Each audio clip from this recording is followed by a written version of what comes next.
ਅੱਜ ਸਵੇਰੇ ਵੀ ਖਬਰ ਸਾਂਝੀ ਕੀਤੀ ਸੀ। ਹਾਈਵੇ 5 ਦੇ ਉੱਤੇ ਸੈਕਰਾਮੈਂਟੋ ਦੇ ਵਿੱਚ ਇੱਕ ਬਹੁਤ ਵੱਡੇ ਵਿਗਰੇਕ ਦਾ ਐਕਸੀਡੈਂਟ ਹੋਇਆ ਸੀ, ਟਰੱਕ ਦਾ।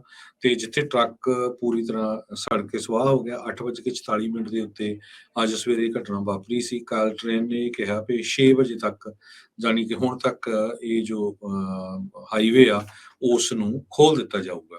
ਸੋ ਡਰਾਈਵਰ ਦੀ ਕੰਡੀਸ਼ਨ ਹਜੇ ਤੱਕ ਅਪਡੇਟ ਨਹੀਂ ਕੀਤੀ ਗਈ ਉੱਥੇ ਦੇ ਜੋ ਆਫੀਸ਼ੀਅਲਸ ਆ ਸੈਕਰਾਮੈਂਟੋ ਦੇ ਉਹਨਾਂ ਵੱਲੋਂ, ਪਰ ਡਰਾਈਵਰ ਨੂੰ ਹਸਪੀਟਲਾਈਜ਼ ਜ਼ਰੂਰ ਕੀਤਾ ਗਿਆ ਸੀਗਾ। ਕਹਿੰਦੇ ਭਈ 15 ਲੇਨ ਦਾ ਇਹ ਹਾਈਵੇ ਬੰਦ ਰਿਹਾ ਬਹੁਤ ਲੰਮਾ ਸਮਾਂ। ਸੋ ਜਦੋਂ ਇੰਨਾ ਲੰਮਾ ਸਮਾਂ ਬੰਦ ਰਹੇ ਇੱਦਾਂ ਦੇ ਹਾਈਵੇ, ਤਾਂ ਪੂਰੀ ਦੀ ਪੂਰੀ ਜਿਹੜੀ ਹਲਚਲ ਆ ਉਹ ਹੋ ਜਾਂਦੀ ਹੈਗੀ ਆ।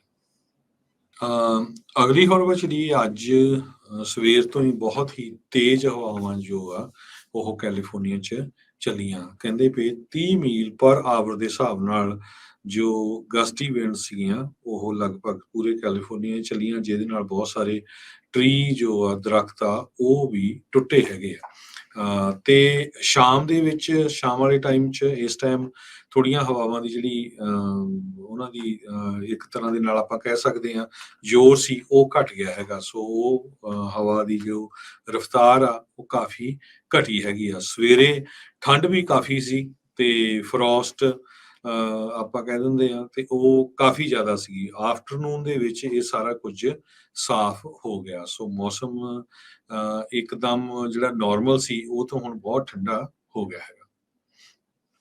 ਜੀ, ਅਗਲੀ ਜਿਹੜੀ ਹਰਜੋਤ ਸਿੰਘ ਦੀ ਗੱਲ ਕਰਦੇ ਜਾਈਏ, ਕੈਲੀਫੋਰਨੀਆ ਦੇ ਵਿੱਚ 22 ਸਾਲਾਂ ਦਾ ਇੱਕ ਕਾਲਜ ਦਾ ਸੀਨੀਅਰ, ਉਹ ਇਸ ਟਾਈਮ ਲਾਪਤਾ ਦੱਸਿਆ ਜਾ ਰਿਹਾ ਆ। ਹਮਜ਼ਾ ਅਲ ਸਊਦੀ, ਸੈਨ ਫਰਾਂਸਿਸਕੋ ਸਟੇਟ ਯੂਨੀਵਰਸਿਟੀ ਦਾ ਸਟੂਡੈਂਟ ਬੀਤੇ ਵੀਰਵਾਰ ਦਾ ਲਾਪਤਾ ਦੱਸਿਆ ਜਾ ਰਿਹਾ ਆ। ਐਸਪਲੈਂਡੇ ਬੀਚ, ਪੈਸੀਫਿਕਾ, ਕੈਲੀਫੋਰਨੀਆ ਦੇ ਵਿੱਚ ਪੋਲਰ ਪਲੰਜ ਦੇ ਲਈ ਕਹਿੰਦੇ ਇਹ ਗਿਆ ਸੀਗਾ।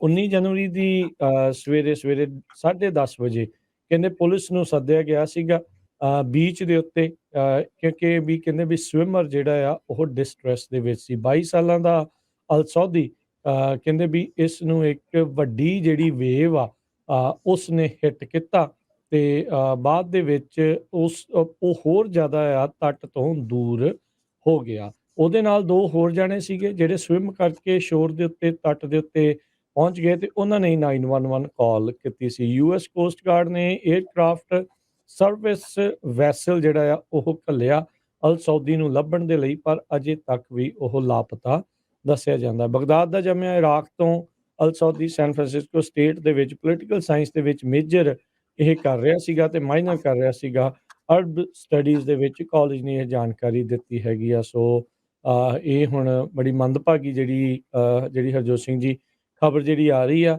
ਨਿਆਣਿਆਂ ਦੇ ਵਿੱਚ ਕਈ ਤਰੀਕੇ ਦੀਆਂ ਜਿਹੜੀਆਂ ਚੀਜ਼ਾਂ ਉਹ ਚੱਲਦੀਆਂ ਰਹਿੰਦੀਆਂ ਆ। ਪੋਲਰ ਪਲੰਜ ਜਿਹੜਾ ਹਰਜੋਤ ਸਿੰਘ ਜੀ ਕਈ ਵਾਰੀ ਚੈਰੀਟੇਬਲ ਆਰਗੇਨਾਈਜੇਸ਼ਨਸ ਦੇ ਦੁਆਰਾ ਮਨੀ ਰੇਜ਼ ਕਰਨ ਦੇ ਲਈ ਜਿਹੜਾ ਉਹ ਕੀਤਾ ਜਾਂਦਾ ਹੈਗਾ ਆ। ਹੁਣ ਇਹ ਨਹੀਂ ਪਤਾ ਵੀ ਇਸ ਦੇ ਪਿੱਛੇ ਕੀ ਮਕਸਦ ਜਿਹੜਾ ਇਸ ਦਾ ਰਿਹਾ ਹੋਊਗਾ, ਪਰ ਇਸ ਟਾਈਮ ਇਹ ਲਾਪਤਾ ਦੱਸਿਆ ਜਾ ਰਿਹਾ ਆ। ਤੇ ਹਰਜੋਤ ਸਿੰਘ ਜੀ ਕਿਉਂਕਿ 19 ਤਰੀਕ ਦਾ ਲਾਪਤਾ ਆ, ਬਚਣ ਦੀ ਸੰਭਾਵਨਾ ਇਸ ਦੀ ਘੱਟ ਜਤਾਈ ਜਾ ਰਹੀ।